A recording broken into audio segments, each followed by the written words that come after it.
to dig up the ditch behind my house. This is the second time it's been dug out, both times because I come to work. And, but it really, it was taken back to the original specs and it really looks nice. And I hope it functions beautifully. I have high hopes that will. And I, really appreciate everything that was done. They really went further than I think. They took all the brush and everything out. They found a 3-foot tube that had been covered in 5 foot of dirt, and it's didn't affect my neighborhood. It was neighborhood to the east, and did all kinds of extra things. And I really hope that they'll just be. I don't really hope for a hurricane, but I really hope that at any water event that it just does its job. And again, I really appreciate you listening to me. And Kim and Eric came out for a site visit before the construction, and Jim came out during it to discuss some things. And again, I appreciate all the support. I've told all my neighbors, and they're all excited too. Thank you so much. Thank you. Thank you. Yeah. Eric, are we gonna do the MCAD vote first or wait till three MCAD folks? There's an agenda for that. So Okay, so we're gonna wait till then. Okay. Jeannie, do we have any requests for adjustment? Okay. Anybody want to move anything from the consent agenda? I'll make a motion, we approve it. Yeah. Second. All those in favor? Aye. Number 9, discuss Montgomery County Central Appraisal District selection process. This was asked to be put on the agenda based on what John was hearing out in the community. Okay. This is the 2-part thing. Last year in May, we called the election for 2024. And the end result was Arthur Rita Hoff, and it got a 3-year term, and Louis Pedraza got a 1-year term. Okay. So we told you then there was going to be another election coming up because they're trying to get on staggered terms. Okay. So here we come up with this election for this year. It was called, the date it has to be called by is June the 1st. Okay. The election was called. We found out after June the 1st that an ESD and the hospital district are not reclamation conservation districts. So they went back and recalculated to make the wrong a right. Back in May, Arthur now has the 1-year term. Louis Pedraza has the 3-year term. Okay. So because we found out after June the 1st, the election this year, the special districts are out of the elections because we as Reclamation Conservation District, anybody did not call it by June the 1st because we thought an ESD was a Reclamation Conservation District. We thought it was called. Everything was good. We followed through the procedures of everything the appraisal district gave us for the election. But as the end result, we are out now and the next one will come up in 2027. For the Reclamation Conservation Districts. I do have Sherry Hunter here, the chief appraiser, the attorney, Joe Longoria, and also the district attorney, our in-house attorney, Steve Gracie. Here, if you all have any questions. I'm sorry, who's Mr. Grayson? The in-house attorney for MCAD. Oh, so they have an outside counsel and an inside counsel. Does Ms. Hunter want to say any more about what's happened? So I just wanted to basically be here for any questions that you all may have. This was information that was brought to my attention when we started doing the election for 2026. And as before, we are trying to wrong a right or make right a wrong. Yes, make right or wrong. So yes. How did you find out that we were going through a process that was invalid? So after the 2025 election, what I did was Steve Gracie, who is our Director of Legal Services, I assigned that duty over to him from here on out as a part of his job responsibilities. And in doing so, he started doing the paperwork and everything as far as the election. So Steve, do you want to go ahead and share how you brought that to my attention? Afternoon. My name's Steve Gracie. I'm Director of Legal Services for MCAD, and I'm the attorney for the Chief Appraiser. Oh, excuse me. Something's ringing, yeah. Yeah. Oh, there it goes. So, please, I'm sorry. Sorry. It's okay. I just, So I'm fairly new to the role as Director of Legal Services at MCAD, and of course, Ms. Hunter is fairly new to the role as Chief Appraiser. As she said, she put me in charge of looking into this election stuff, and now we have the public elections and we have the board appointments from the taxing units, and so we need to get all that straightened out and arranged, taken care of, organized, so that we can make sure it all gets done right. In the process of doing that, I realized that we had been lumping in the hospital district and the ESDs as conservation and reclamation districts, and they are not under the code. So that was new to me. It was new to Ms. Hunter, and when we found out, we worked as fast as we could to try to find out what that would mean. And eventually it was concluded that because no actual conservation and reclamation district requested to be a part of the nomination and voting process this year, that by the code, we just can't have them in the process. And there wasn't any way to make an exception to get through this initial process. If we were to have made an exception to that, we would have continued operating incorrectly. So what I stated before, or what we did was we basically tried to make right a wrong in the situation. And then I later discovered an email that was sent to me where basically one of the ESDs actually asked whether or not they should be a part of the election as well. So that further backed what Mr. Gracie discovered when he was doing his research also. So yes. So what happens to Arthur's 3-year term? So as a result, when we look back at the 2025 election and we retallied the votes, removing all of the ESD votes as well as the hospital district, that then put Mr. Bredehoff at one of the two that received the lowest number of votes. And so what the board decided at our special election meeting that we had in June, they decided to continue on with what was previously discussed. Basically, those with the 2 lowest vote will receive the 1-year term, and their seats would be up at the end of the year. And so End of this year. at the end of this year. And so Mr. Bredehoff, after we removed the ESD votes as well as the hospital vote, it put him in one of the 2 receiving the lowest. And so he also stated in our meeting that he would be taking the 1-year term, keeping in line with what we had already decided. And so both his seat as well as Mr. Shirley's seat is up at the end of this year. And they will be able to be reappointed or put into the 2027 election. did any other county have this issue? In any other county? Yeah, I mean, we started this process actually in February with the original MCAT election, and we had a lot of confusing instructions about how that was going to be counted. And we actually had a holdover board in MCAT because they hadn't done the election properly the year before.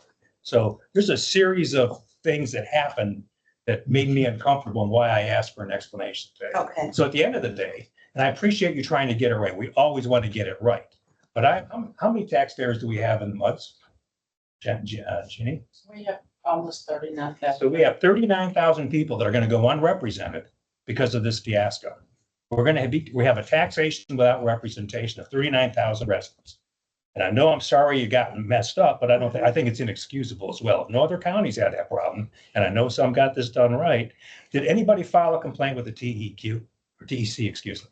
Nothing has been brought to my Nothing. attention. So you guys did this independently based solely on these 2 attorneys? As far as running the election, yes, sir. And as far as making the determination that we will not be able to participate this phase. Well, that was based on the tax code. Basically, the tax code said that if no conservation or reclamation district calls the election by June 1st, then they cannot participate. But somebody read the tax code and said, haha, this is what we're doing. And again, that's what legal counsel does. Mr. Brian Yates, have you been involved in any of this? Nothing? No representation from the MUDs? So let me ask a question of our representative. Have we ever filed this notice of election prior to June 1st in the past? I don't We've always done June. We've done it every year. Uh-huh. or every election. But this We time, always do it in May. I guess the difference was that you didn't think that there would be a position up for special districts because at the time, Arthur had a 3-year term. There was Right. no reason to apply to call an election because Arthur had a 3-year term. The problem here is that Arthur's determination of 1 year versus 3 was made after the deadline and there was no way to go back and call. That's the problem. Mhm. And if you remember, Arthur was here at your meeting last month to let you know that there was possibly a problem, but we wouldn't know until the Friday after your meeting when they had their special election, their special meeting regarding the election. Not only special, secret. They don't record their meetings. They don't, they're They are not recorded. publicly available. If you can please send me to that link, I've been looking for it. I don't see it. And they also obviously don't approve the minutes until the next meeting. So when they had your meeting, I couldn't find any video of it. I could find the agenda, but I couldn't find any of the results. Mhm. So other people said, well, they went to the meeting and they heard about this. And Mhm. I heard it from other mud directors from other outside the Woodlands. So I'm surprised that we didn't get notice of this before word filtered through the community and went in a rumor term. So I appreciate you stepping up and telling us you guys messed up. I'm disappointed you haven't apologized to taxpayers. And from Jeannie's point, from my point of view, Jeannie, are we going to be taken care of in the next 2 years in the future when we're going to do this again? Oh, absolutely. We're gonna call the election no matter what. We're a reclamation No matter conservation what. district, no matter what, we're calling it in your May meeting, and the letter will be to Sherry before June 1st. And I want to thank you for organizing this and Ms. Hunter and the attorneys for being here to answer questions. I really do. It does show you're interested in rectifying the mistake and making sure we're all on the same page. So thank you very much for being here. You're very welcome. I'd like to address outside counsel. Can you give us your position and advice that you gave to MCAD? Oh, clearly, my name is Joe Longoria. I'm with the law firm of Purdue, Brandon, Fielder, Collins, and Mott. And I've been representing the appraisal district since 1991. And I've been working more closely with them for the past 25 years. Clearly, I cannot give you what I advised them to do. That would violate attorney-client privilege. But to answer your questions, you've asked, I think one of the board members here asked about whether a complaint had been filed with the TEC. This election is governed exclusively by the Texas Tax Code. The election with regard to the elected officials, that is governed by the Texas Election Code. So the requirements for the election, it's very confusing. I will grant you that. And that's what it is. You have 2 sets of elections going on right now. One is, and we call them elections, but it's really an appointment procedure. And that's what we're here talking about today. But you do have the appointed procedure. That is a procedure that is governed exclusively by the Texas Tax Code. Sorry. Yes, the appraisal district board is a unique animal. It's the only one that I'm aware of in the entire state of Texas that handles their elections this way. And that's just because of the way appraisal districts were created back in 1979 and the specific concerns of the taxing units. And they're concerned about how they should have elected officials or should have appointed officials on the board. And it's been modified over the years, but this specific provision has not changed since 1982. Anybody else have a question? Thank you all. Thank you all very much. Item 10, Chris? Good afternoon. Report begins on page 26 in your packet. For Woodlands and GRP, nothing out of ordinary, no violations, everything coming along as we can imagine. Water production is down a little bit with all the rain, as you can imagine, but we do plan for that. So I'll be happy to answer any questions if you have them. Any questions? Thank you. Well, I had one thing that I just remembered. Previously, it was requested by some of the MUDs to see what GRP bonds were still outstanding, what the original amount was, and what the current amount is. So with next month, when you see the report on page 41, sorry, get mixed up here, page 40, the GRP financials. On the bottom of that, we're gonna list the GRP bonds, all of them, what the original amount was, what's remaining, and then what the payoff date is. That way y'all can see that. Thank you. Thanks, Rich. Item 11, Let me ask one question, okay. Mr. Chairman. Ed, is there any progress to report with respect to these past due receivables from Commonwealth?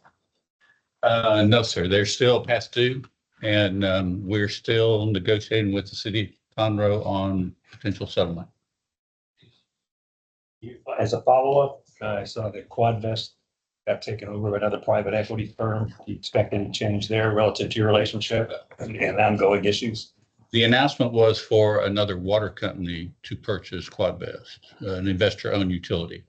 And they anticipate per the newspaper article, they anticipate concluding their deal sometime mid-2026. So it'll take a little while to go through all the process. My recollection is one of the things they're going to have to do is go through the Public Utilities Commission to do the transfer of all their CCNs and such. Now, whether Quadvest continues to operate under the Quadvest name through the transition or if it changes after the transition, we don't know yet.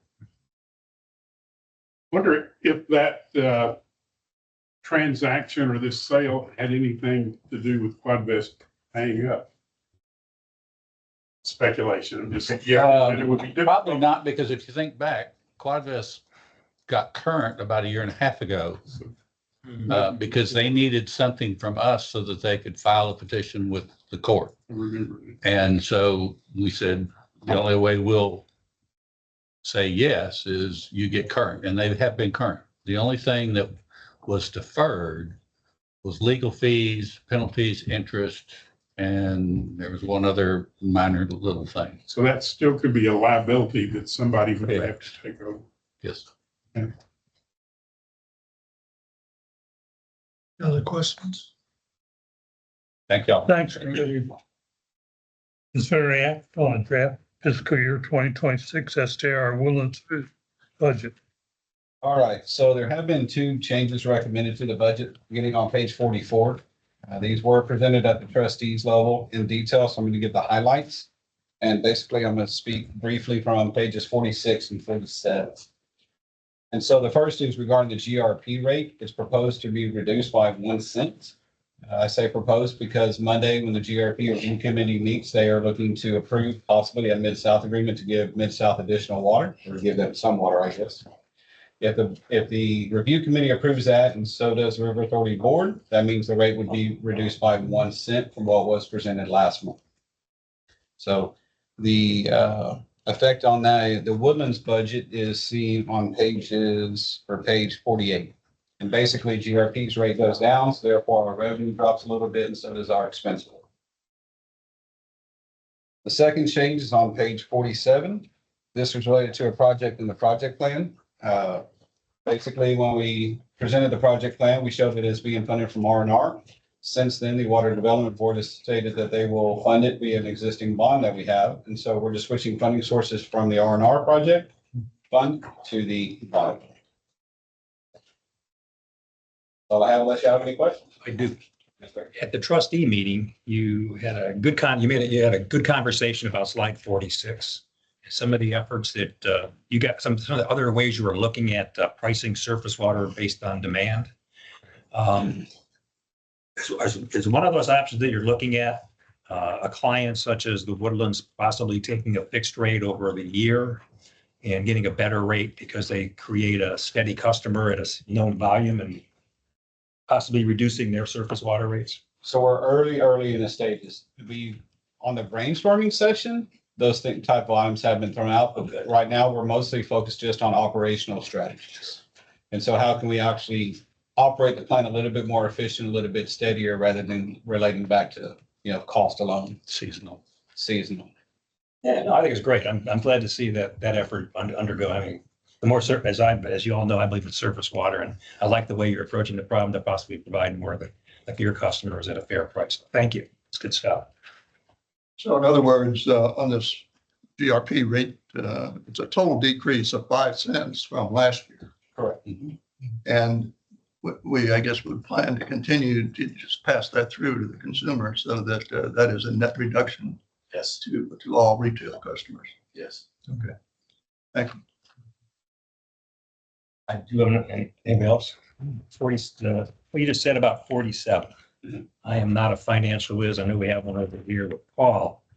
So what I'm understanding you saying is we were going to use money from the R&R fund, which is a Repair and replace. repair and replace. So it's a cash fund that we can use on specific projects. And you're replacing it with money that was in a bond fund. So in the R&R account, does it earn interest?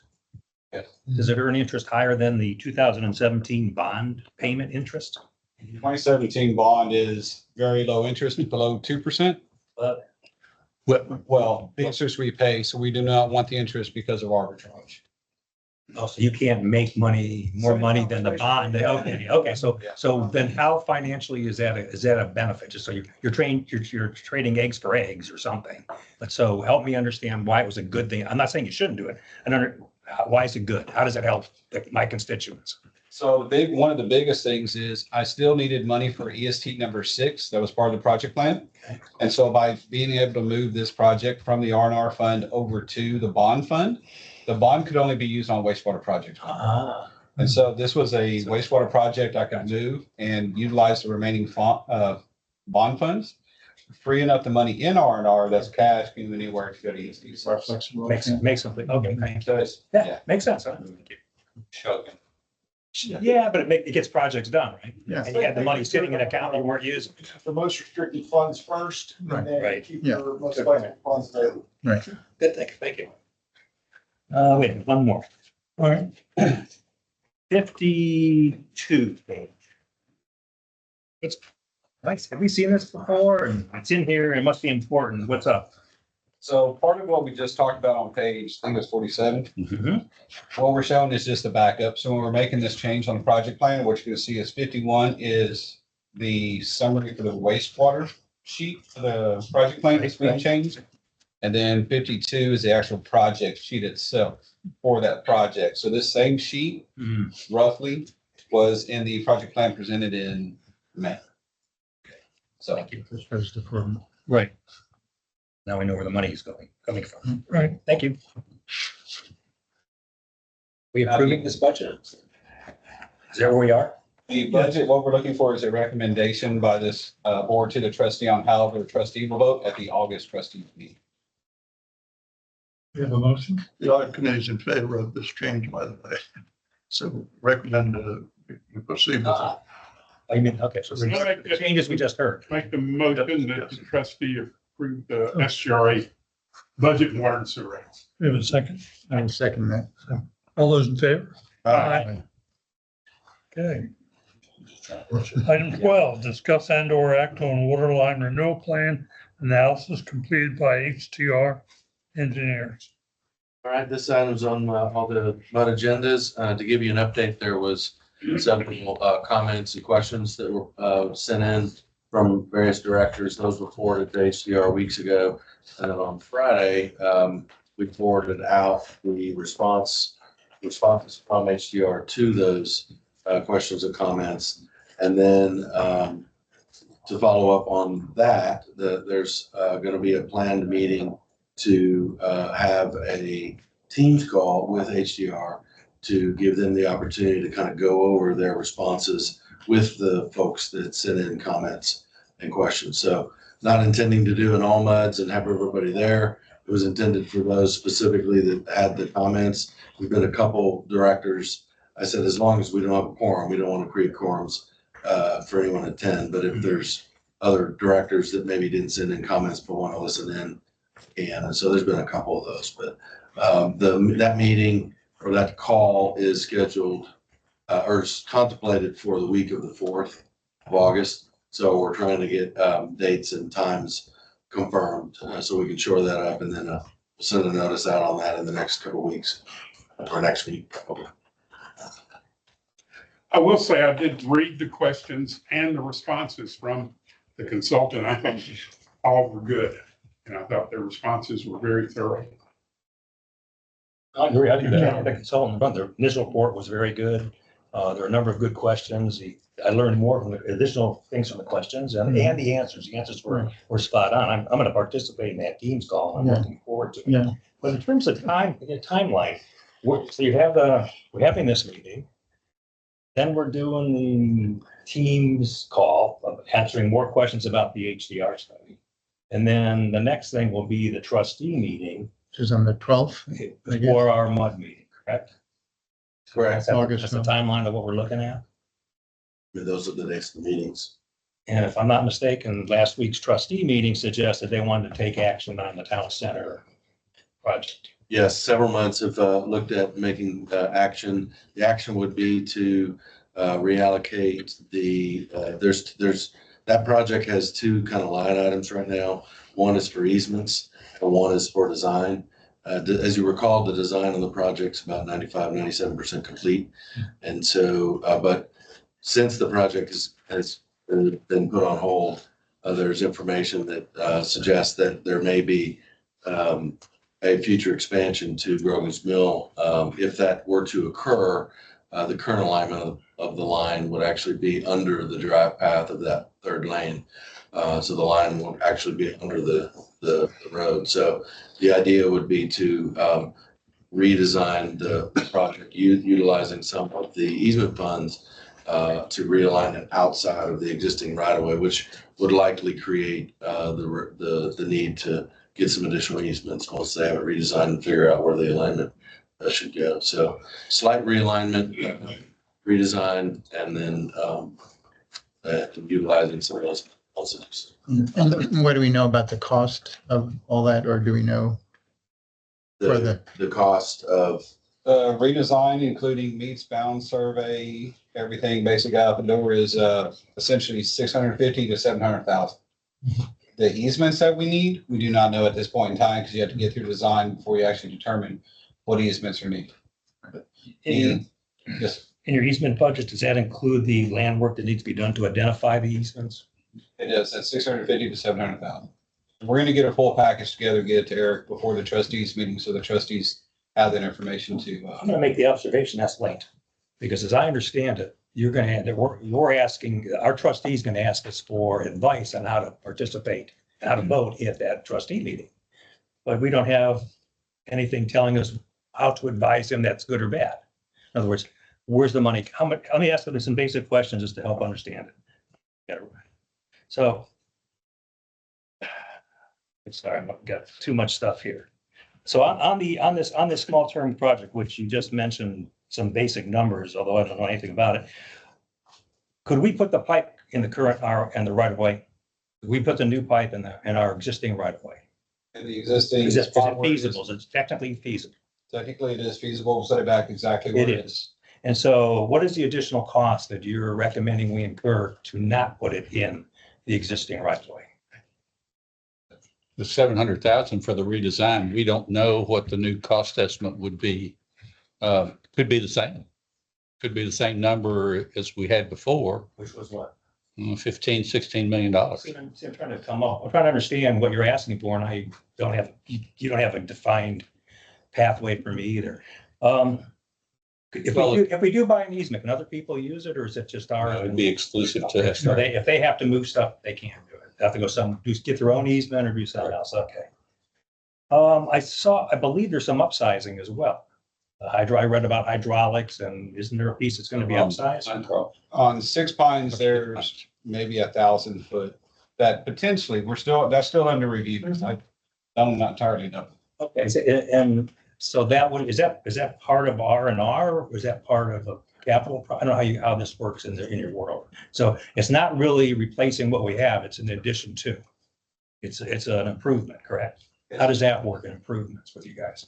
It falls on the same category as just replace it. It's not being replaced for capacity need. It's being replaced due to friction loss. So it's a technical issue. Operational needs. Operational needs.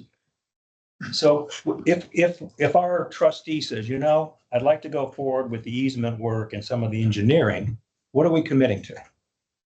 Just that, just design and meets and bounds and easements acquisition. So not construction. Thank you. Who and when would we approve the project moving forward? Construction had to be up to the MUDs, and hopefully that decision, the discussion would happen before we're ready. But design takes easement acquisition 18 months. 16, 18 months. So for the approval, you have 18 months to determine how you want to fund construction and if you want to move forward with construction. So first we have to say, yeah, we want to move forward. Now, my understanding, and again, I'm new to this because this kind of large projects with you guys, haven't done it before. I think Ed said before, okay, once a project's approved, the River Authority will go get bonds to pay for it. And then the MUDs get to figure out how they want to do that, whether they charge rates or go do a rollback to use tax. Is that tax? Is that right? Okay. So I also heard, I think it was a trustee meeting, Ed mentioned that we have a deadline of November 1st to approve some 10-year plan. We're asking for trustees' recommendation on how to move forward on these projects that HDR recommended, so that we can put them in our 10-year plan and bring forth that revised 10-year plan for the 27 budget cycle. Yeah, likely what would happen is once it's identified where within the 10-year project plan that the projects go. And then also you've got the wastewater treatment plant looming, sitting there. That's important. Figuring out, so that will also end up being set up somewhere on that, the 10-year plan, whatever ends up getting done. Once that 10-year plan's rebuilt with the water lines on it and the treatment plant on it, I think that can probably occur while the redesign's happening, but that would give us some time for those things to get aligned on the 10-year plan. Once they're on the 10-year plan, then we would be able to look at them and say, okay, what would be the cost effects to the MUDs and to the customer? Understood. So we could translate the financial needs of those projects and translate it back to, what the community would see. And then the MUDs could then decide how to fund various things. There's going to be different options. So when we say, hey, we like the idea of putting these 7 projects that were identified by HDR into a 10-year plan, then you guys will take that and fill out a 10-year plan like you always do. And then it'll come back to us. Do we get approval of it? Do we just say, hey, it looks good? How does that work between us? Yeah, it's approved. So what we just talked about in the previous slide or a previous topic about the budget, that was all related to the project plan. So if we bring you the project plan, y'all agree with it, or you say, nope, don't do these items, do these items, whatever it may be. And then if you want to amend it later, we amend it later. But one thing to keep in mind though, with the project plan, the main item that you're approving is going to be the R&R portion, which is basically $6 million a year for the projects at the top cash funded. The projects at the bottom of the project plan are bond funded. Those have to be individual approvals for the bonds to be sold by each and every single MUD, if you want the River Authority to bond fund it. So you'd be, approving the theoretical roadmap of the bond funded projects, but you wouldn't be approving the project itself. Okay. You'd be approving the R&O projects where the cash funded projects that are at the top. Yeah, I'm sorry, I'm so ignorant. That helps. So when you give us a 10-year plan, and I think I've looked at the older one, so you have a schedule of potential expenditures. And then that, as you're saying, Eric, when we can look at that, that 10-year plan will also include possibly the water treatment facility work, the dam work, all that other stuff that has to be done. I want to include the dam.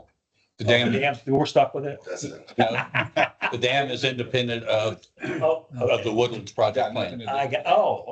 And the reason for that, it comes out of a different division and only 5 MUDs cover that, not all 10. Can I say dam? You say dam on it. Well, The dam stakeholders often must be responsible to look at whatever expenses associated with the Bear Panther. And the dam. Oh, yeah. Okay. So I'm understanding the process a lot better. So what you're really asking us in November is say, look at the consultant report and see if that's what you want, kind of. And then you'll do some work. Are you going to high grade their rankings or their tiers? Or are you just going to accept it the way it was? Or how are we going to go from that? That's what we're looking for y'all. So collectively, the MUD say, we want 6 of the projects over the next 10 years, or we want all 7 projects over 12 years. Based off of what you guys say collectively, that's how we'll fit it into the plan. I'm not familiar with 10-year plans except the Soviet planning cycle. Didn't do too well. Keep in mind, it's just a plan, though, right? So you're selling bonds for 3-year And increments. it's looked at every year. Yeah, looked at every year. It's adjusted annually. And the other part, at the trustees meeting, I mentioned that at least on Town Center, it's 16 to 18 months before it's ready to advertise for bid. Then it'll probably take 18 months to construct because there's roughly 3 miles worth of work to do in a very congested area, Town Center. If by chance the word is put that one on hold and let's start with Woodlands Parkway, then we're starting from scratch, and we're 2.5 years before we're advertising for bid because it's a bigger project. We're having to start from scratch, basically. And then that project's probably a 2-year construction project because it's 4.2 miles, something like. And in that case, I think we're working in the county right away. And I've heard you say, and I appreciate those are good points. With regards to funding, so we have a number of projects. Let's take those two. Those are top two. Those are tier one projects, right? So one's kind of immediate. You happen to have things ready to go. And the other one's longer term. They're both going to take a lot of capital, a fair amount. And so I'm like, for the MUDs, I understand you're going to go and do what you're going to do to get your bonds, right? You're going to issue X number of bonds based on some kind of activity. But Paul, for us, is it better to have a bigger bond sale than a smaller one? Or does it make this all about the same? There's some minimum that you do not want to go below because the cost of issuing bonds outweighs the benefit. And it's always the factor of, well, what do you think the interest rates are going to do? Is it better to wait 6 months because the rates are going to come down? It becomes a bit of a guessing game, but their job at San Jacinto River Authority is to group those projects in, I don't know, 20, 30, $40 million increments, whatever it may be, and issue them and release them. The construction has to be completed for them within a certain time. It's basically saying that there's the economics, which is what Paul's speaking to, and then there's federal tax obligations, whether it's river authority bonds or MUD bonds, if they're tax exempt. You have to have reasonable expectation that you're going to complete those projects and spend those funds within 2 years. Now, reasonable expectations can change, but if you know good and well, you're pairing a project that's not going to be ready for 5 years with a project that's going to be ready in 1, then, you're not going to be able to do that. So you're going to that could be a reason to have smaller incremental bonds, even if it's not financially as efficient, because you have to do that from a federal tax perspective. And the project plan will show where everything lays out. So they're going to have to come to us and say, in this first year, we're going to need this much, second, third, whatever those years are, to identify those different tranches of the bonds. And then we'll utilize that, work with the financial advisor to figure out how that translates to water rates or rollback or whatever the case the MUDs want to do in terms of options on how to fund it. But you would utilize first the 10-year project plan, then the tranche schedule or the bond schedule. And then that we would utilize that to try to figure out how the funding, because you wouldn't do it all at once. That would be a huge ramp up in, cost to the community. So depending on Perfectly, you can't do it. You wouldn't be able to do it. Yeah. Because you wouldn't be able to, as Brian said, you can't sit on that money for a project that's 10 years away. You can't do that. So you guys have mentioned a rollback election. In other words, I think a couple of years ago or a year ago, you did some work and the bond guy came and said, the most efficient way for our constituents to fund this is to do it through a tax rollback. Do you just roll the rate back or do you look at the money and have a certain amount of money that you have to? No, you would identify all of the expenses per MUD that each MUD would need to, the revenue needed to cover the project. So it could be SDRA projects. It also could be ditch projects in WWA or water or sewer projects that we have as well. We would identify all those costs. It could be the dam, so each MUD could look at their overall project requirements and then come up with, translate that revenue demand to cover those projects over whatever lifetime and identify a tax increment or a tax rate necessary to generate the revenue to cover that over time. And so you'd have to kind of do that equation to figure it out. And we could run it on the rates. When we did it before on just 100 million to 200, 500, 600, Right. we found that the performance showed that it was more favorable to the residents if we went the tax rate route instead of the water bill route.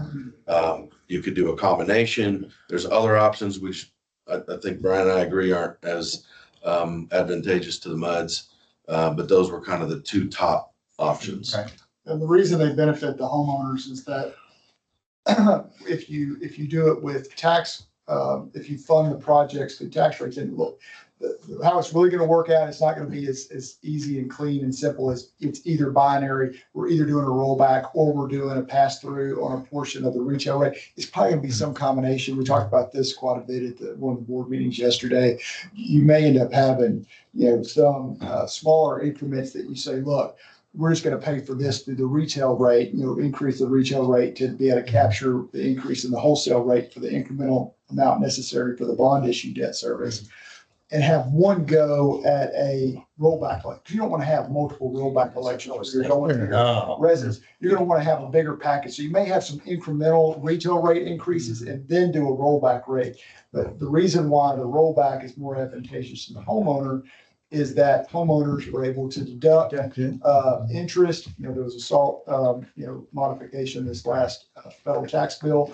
Also, you have the maximum homestead exemption for homeowners. So if you do it through rates solely, commercial properties that have a much higher value per acre, what they contribute in water sewer revenue per acre is a lot lower than what single family residences produce per acre. So that's how you're able to more, focus the burden of the cost on, property tax value, which there are some structural benefits to homestead owners. That helped me a lot, guys. Yeah. We have a lot going on. There's going to be some big capital spends in the next couple of years. I think we all know that. I think we've done a good job of asking good questions and bringing some of that down. Refresh our memory in the AC pipe, where there was talk of replacing 48 miles or so at $180+ million. The consultants got it down to what, 13? The price of 65. Just we have other things to do as well, but still, that's a nice move for our constituents to say we're going to maintain high quality water service while reducing the cost of what has to be done up front. So I think congratulations to everybody who asked questions and for you guys organizing a really competent subject matter expert who really helped guide my thinking at least. So well done. I guess the only last point I want to make, I'm talking a lot as usual, but I know I'd like to give Paul some guidance on what to do about the town center. I know it's tier 1, but I want people to understand, I've dug into why it's tier 1, and I want you to know what it's not.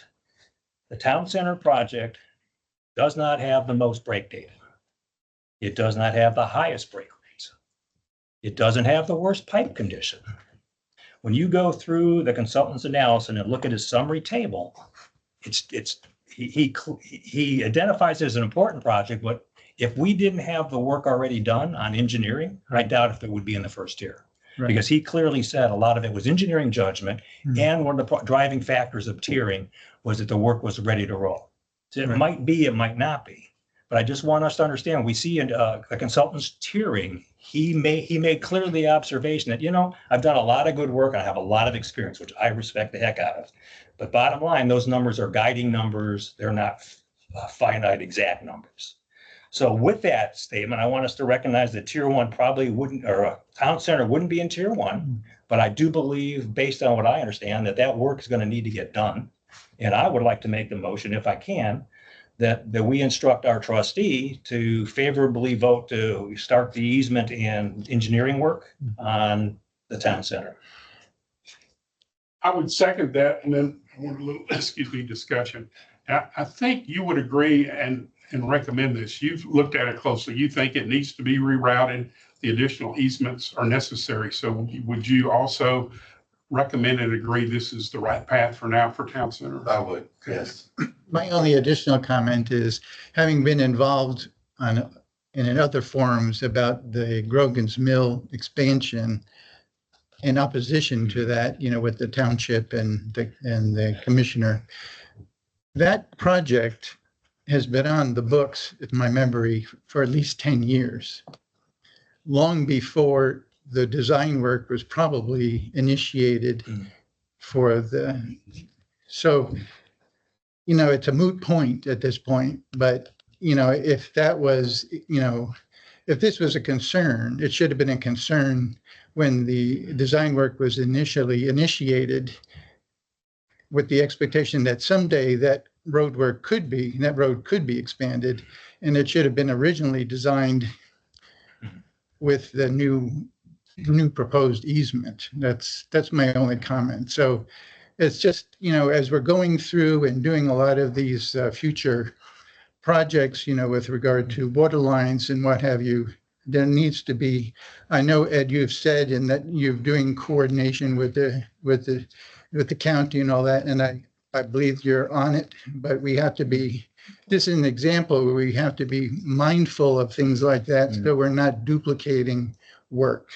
And so I'm not taking exception to what's been the point, but, and I agree that we should go ahead as you all proposed, and I, you know, to give Paul that authority, but I just want to say that. Very good points. So town center, how many hospitals are involved in this? What potential outages? Yeah, I don't know the number off the top of my head. I know critical care facilities, there was like dialysis centers, Northside Memorial Herman's involved. So I mean, that alone would make it priority. When the project was first identified, it was due to age, limited condition, and then critical care customers. It's also one of the main reasons we moved it forward was it is part of the main loop between our water plant 1 and EST 2. That's basically Grogan's Mill and South Mill Bend. EST 2 is up there by Memorial Herman. And so you have two main legs, as I call them, that run between the two. And so it serves a bigger area. So if it goes down, there is a pressure impact potentially across the mall area and the hospital area. This is a point of clarification, though, and I think that's a fair question. The consultant included that in his analysis. In his desktop analysis, there's a number. It's called desktop risk, and he took the chance of failure, the mitigation, and the cost of failure into account. And the town center rates 4.6, while we have the Woodlands Parkway and Grogan's Mill at 8.8 and 8.7. So important, yes, but again, I'd argue that if we had a backtrack, and maybe what Chris said would be overwhelmingly more important if we think more about it. But I've already on the motion of wanting to do it because I think it's a good point that it has to be done eventually, and we're ready to do it. And I think it's important for our constituents to get the work started. So, I don't want to call the vote. If you have more discussion, please. I'm not trying to force anything. Those in favor? Aye. Those opposed? Take the None? motion in a second. Same sign? Yeah. Yeah. John. Yeah, seconded. And 13, receive update regarding status of Bear Branch, Panther Branch Research Forest Drive Drainage Improvement Project. Engineers finalizing the executive summary. With that, we'll start setting up meetings with local agencies and legislators that we talked about, try to find some funding. Be in there. Current report, Brian? Not much today. Y'all should have received a copy of the legislative summary on the Google Drive. Happy to answer questions if y'all have them. Also, you may be aware that the governor did call a special session starting Monday. Special sessions are always 30 days. There's not a limit to how many he can call, and there's not a limit to how many items he can put on the agenda for the special It's session. getting bigger, doesn't There's it? 18. I 18 didn't items. know it got that big. And there can be any number of bills that can be introduced on those 18 topics. You could have 300 bills on 18 topics, who knows? So we'll be monitoring that. So it's overtime and all. Report. That's all I got on the current. Those guys are not. No, I mean, they're. But they meet way too often. And they max out at the same number that my directors do. So no, they definitely have to have a day job. Item 15, receive and interact on general manager. All right, just a couple things. Did want to give you some updates on the building improvements. We have replaced the fire alarm system and the intrusion alarm system, which were obsolete and not working. So, and also you'll notice that the front doors, both of them open now. I saw that. And they Wonderful. showed, and yep, we're up to speed, so everything's, we've got a few minor, punch list things on those, areas, but things are going well. You see the display case up front will be, we're building some descriptions to show the public kind of, as they look at that piece of equipment, they can learn about it and read what they're looking at, so that we can, and then sometimes people come in and just have a question about something at their house. We can walk over and kind of show them what we're talking about, go look at this, here's your meter, this is what this looks like. So we'll be able to use that area as an educational piece as well. Wanted to let you know that we are continuing to run the ditches and complete our asset verification as on the ditch condition, et cetera. Results of that will go into what I'll call a project plan, 10-year project plan as well for the MUDs related to mud-related assets, which ditches are going to be probably the main one at this point, besides water and sewer lines. And then, so leading for that, the budget, the WWA and MUD budget process will be bringing draft budgets for you next month for review, and then ask for approval in September, leading up to our fiscal October 1 fiscal. So that's kind of the schedule on that. I want to make you aware of a couple meetings that Lone Star is going to be hosting. Lone Star is going to be hosting GMA 14 meeting at their location on September 17th. And so There are notice on page 82 says September 18th. it's another, That's a difference. next on my, That's not the same meeting. no. Okay. So the next day, September 18th, there's another meeting. That is open to the public meeting for MUDs in Montgomery County to hear about the update on their modeling and their desired future condition discussion. So yes, there are actually two meetings. GMA 14 is a monthly / quarterly meeting, and it's not always hosted by Lone Star. Because there's multiple counties and multiple county representation on the GMA 14 board. So that just happens to be hosted in September at Lone Star. The next meeting is a Lone Star specific meeting to talk about their portion of GMA 14 is what it looks like. I believe on the 18th, that's 9 a.m. It is geared toward MUDs. And That's specific. if you'd like to go, you do need to sign up ahead of time, and you can go to their website, their info, send them an email on their info and whatever, and she'll happily sign us up. So I've already signed up.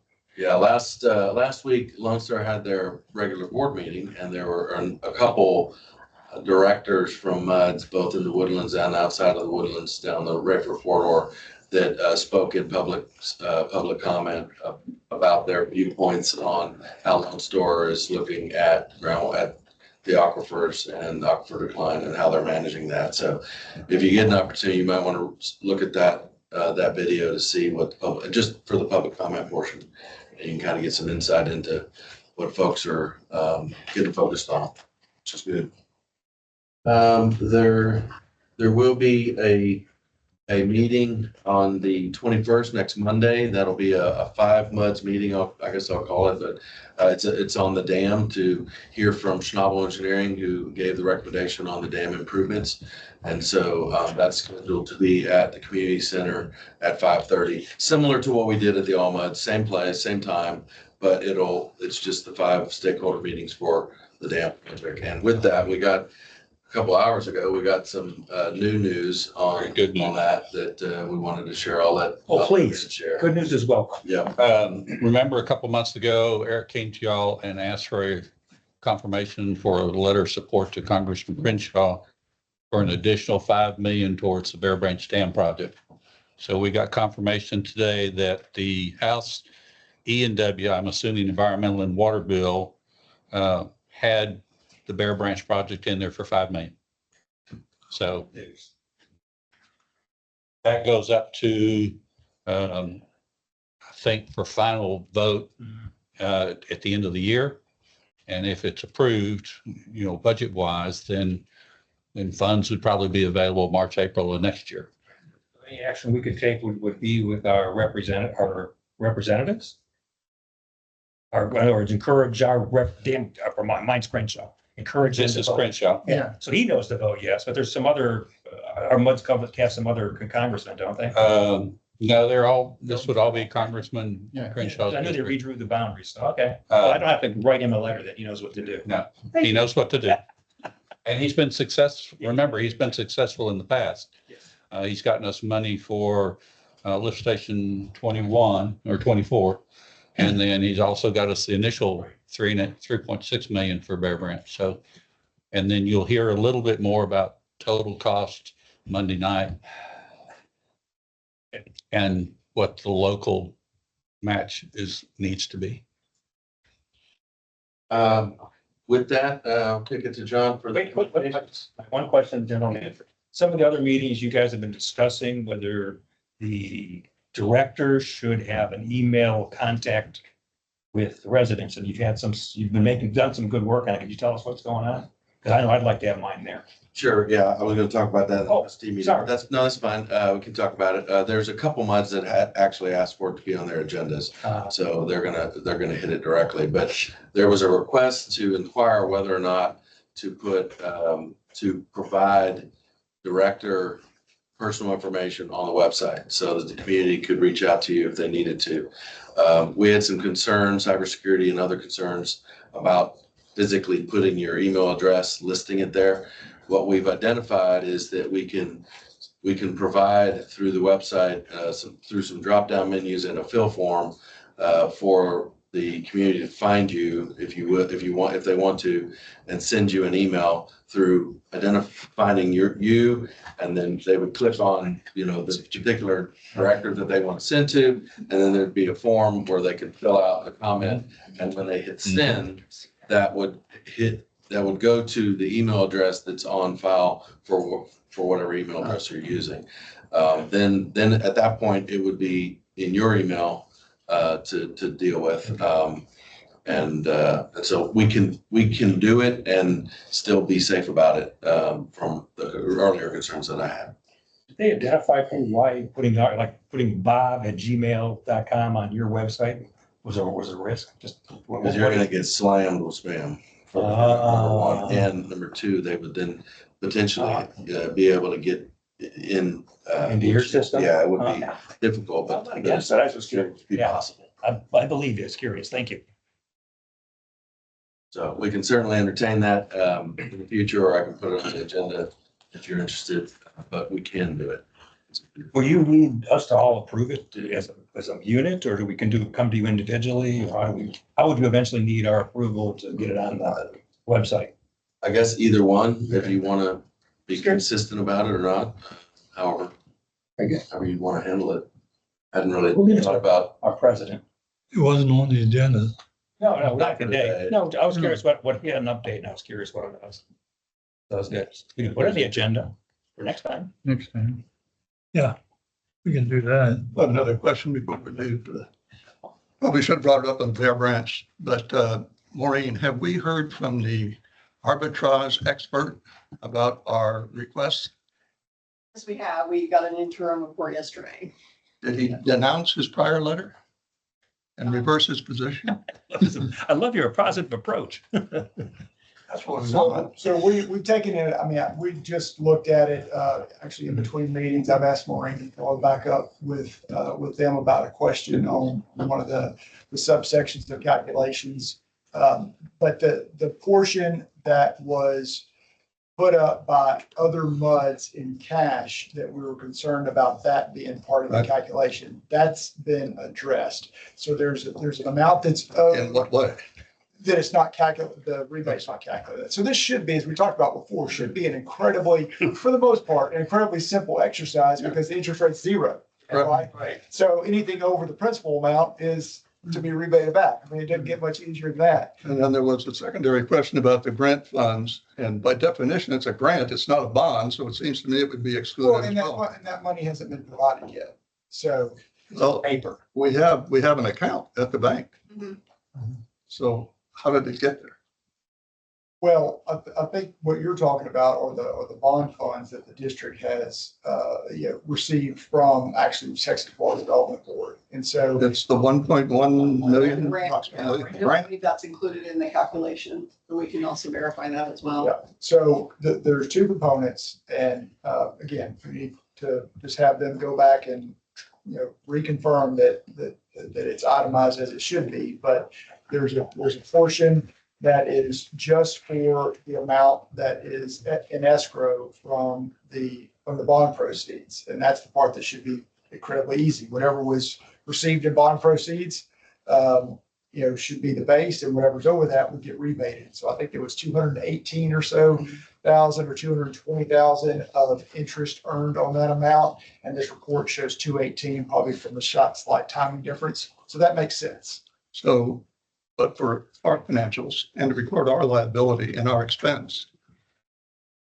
But when we close the books on August 31st and we have our audit, we need to have something in writing from the arbitrage specialist that says exactly what you're saying, so that we can calculate the proper liability to put on our books. And each year moving forward from this point on. So it would be August of 24 when that interest rate began through September 30th of this year.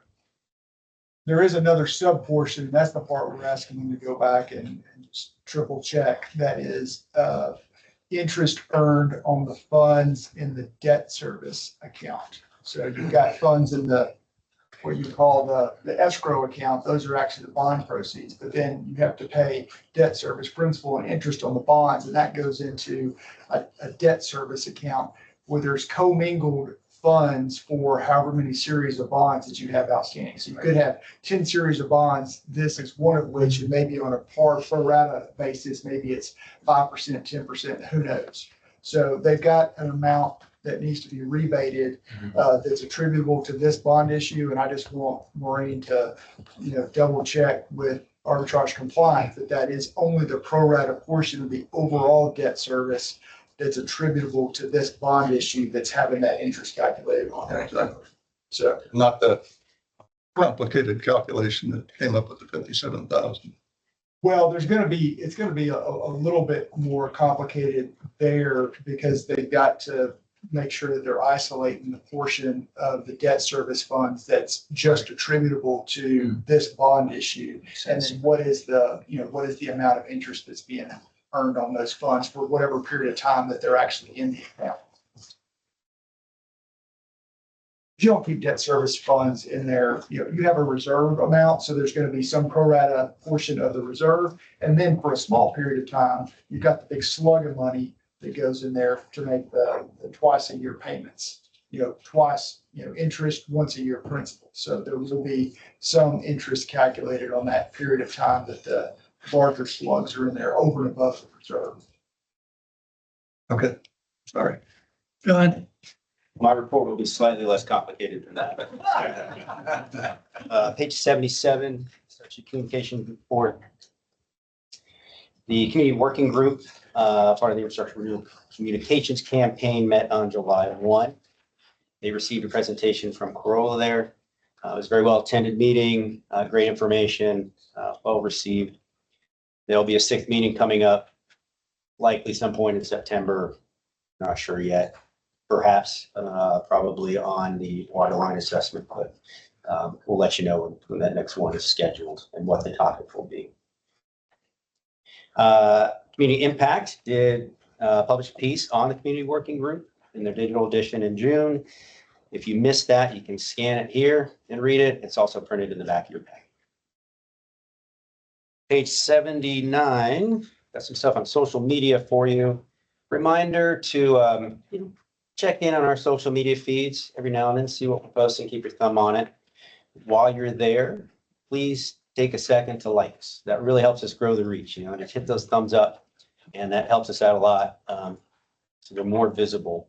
You can access those various platforms, social media platforms, by going to our homepage. Top left corner, you'll see all of our icons. Just click on those, it'll take you right there. You'll remember that we hired a social media specialist, Stephanie Williams, about 6 weeks ago.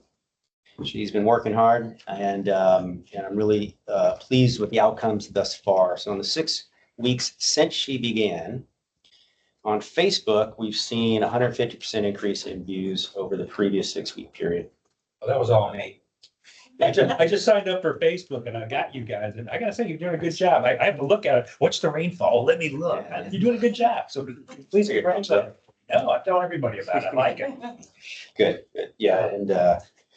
Yeah, and she's really, I'm really happy with kind of a more polished look and feel, more consistent aesthetic there, and a lot more reels or short videos being created to help get that information across for those of us with short attention span. So, been effective. That's good stuff. And then also Instagram, I gave you there too. It's a smaller viewership. We're growing that. Smaller than Facebook, but she's grown that tremendously, 9 times in the previous 6 weeks. So an 800% increase right there. So yeah, good outcome so far. And that's all I got. Any questions? Thank you. All trustees report? I'd just like to mention one thing that Eric did not mention, but it's really kudos to Eric and his staff and Kim Wright in particular. It says that there was a comprehensive review of their comprehensive career pathing for employees. And there's been several improvements there and several recent retirements and new hires. And so I think the general appetite or the general feeling is that there's a good feeling about visibility. Excellent. And I know that was initially a discussion with the personnel committee, so I guess they're doing some credit as well. Absolutely, yes. So thank you all very much for your efforts on that. It's great. We could build an organization. Thank you. Yeah. I have a question for you, if I can ask. Sure. You've been here, you guys have been here a long, Selby. This is in this meeting, for instance, we approved the town going forward on some part of the town center, even though we have more information coming next week. And the reason we had to do it is because the trustee meeting every month falls before the MUD meetings. Why is that? I don't know. Jim, you've been around a long It time. was reviewed years ago and I can't remember all the details. Well, it certainly was set up before I was involved, maybe before you were involved. But we did. Oh, we're getting finger pointed now. Somebody. But Yeah. we There look was some- at it, because the question came up, the new director asked the question probably 10 years or so ago, Jim, and I know we went through and looked at the logistics of, what would be involved in moving one from the other, and it created a different, I can't remember what the problems were, but we looked at, it would create a different set of timing problems to put the MUD meetings ahead of the trustees, and eventually came to the conclusion of, For what benefit? right, leave it where it was. Yeah, the reason I asked the question is it's instances like this where we're trying to make recommendations to our trustee on how to represent us at the trustee meeting, and we don't have all the information because we're coming in so late, as opposed to doing it the other way where we'd meet as a representative body, give guidance to the trustee, who would then go to the trustee meeting fully armed with where we are. Are we a representative government or are we being driven by the trustee government? That's kind of the question here. This is this timing scenario comes up rarely, but it does come up. And at the time, I think it wasn't worth the logistical issues and problems to change it, but That's determined by whom? Brian and I 10 years ago. So we do get to look at you for this. Not a complaint, I'm curious, because I've run into it several times now in my meanderings about what to do. Thank you. But a lot of, getting the MUD meetings established with their times and their dates and just changing all that is a huge logistical task to get where everybody would agree to a new date and time. But anyway. Cheers. Thank you. Especially now with the new regulations about agenda publishing, yeah, it's gonna make it even more difficult. Ryan, any reason to close session? Okay, discuss matters for place in the future agenda. You want to put the personal emails? Yeah, I think that's a good one. Thank you. Thank you, Alma. Any others? Yeah, I'd like the River Authority They said they're gonna provide something to the trustees at the next meeting about the town center project, which we already, could we please have some good paper, good summary, and discuss what the town center project is? I know you're gonna go forward with it, but I'd like some more thorough information about what we just did. It sounds silly that I do that, but I think you framed it very well. I just like the detail. To be honest, I've never been and I've been on both as a board member and as people present the board. I've never gone to the board and said, hey, I need you to do this project about, here's the piece of paper, here's the information. It's all right there. Please ask me any questions you want. So the same thing with the 10-year plan. As it's not November, so we got another month. I don't know if it's probably too early to put it on the agenda. But I'm not sure how we as MUDs, this MUD and all the other MUDs, get to you the right idea about what you need for the 10-year plan in November. So I'd like to put them on there, or maybe under your part. Please help us understand what you need from us and how we should go about attacking that problem. Okay. It's gonna be some big money coming up. And I think if we're all working together, we can get there. That's what I'm trying to do. Make it easier. There are no Thank you. other items. We'll adjourn. Thank you. Bye.